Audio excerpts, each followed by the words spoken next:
निगम के बजट पर चर्चा करने के लिए सदन लगा। उत्तरी दिल्ली नगर निगम स्थायी समिति में सदन लगा। स्थायी समिति के साल का आखिरी सदन का आयोजन हुआ। सदन में विशेष तौर पर निगम के आने वाले बजट को लेकर चर्चा हुई। निगम को बदहाली से निकालने के लिए निगम में राजस्व बढ़ाने पर चर्चा हुई। निगम की बदहाली को देखते हुए पक्ष और विपक्ष ने अपने सुझाव भी रखे। स्थायी समिति ने अगले सदन में इस पर विचार करने का आश्वासन दिया।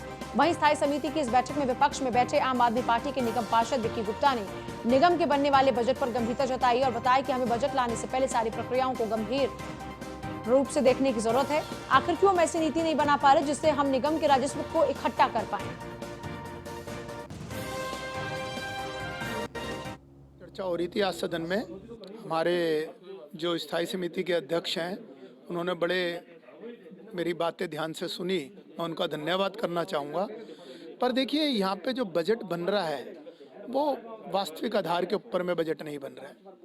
बजट बनाने की एक प्रक्रिया होती है कि हम अनुमानित जो आंकड़े दे रहे हैं वो हम अचीव कर पा रहे हैं नहीं कर पा रहे हैं। अगर हम पिछले 5 साल के आंकड़े देखेंगे तो 5 साल के आंकड़ों में हम देखेंगे एक भी साल पे हमारे को वो आंकड़े अचीव नहीं हुआ है कि मैं कहूँ कि इस साल के अंदर है।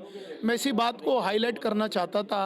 अधिकारियों ने भी और साथियों ने भी और अध्यक्ष ने भी मेरी बात को बड़े ध्यान से नोट करा है कि ये आंकड़े जो हैं ये आंकड़े वास्तविक आधार पे क्यों नहीं है।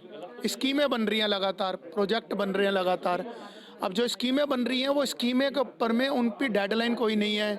रिवेन्यू जनरेट करने की स्कीम आप बना रहे हैं 8,000 करोड़ 7,000 करोड़ की, उनकी कोई टाइम लिमिट नहीं है। तो बताइए कि वो कैसे रिवेन्यू जनरेट होगा, कैसे कर्मचारियों को तनख्वाह दी जाएगी।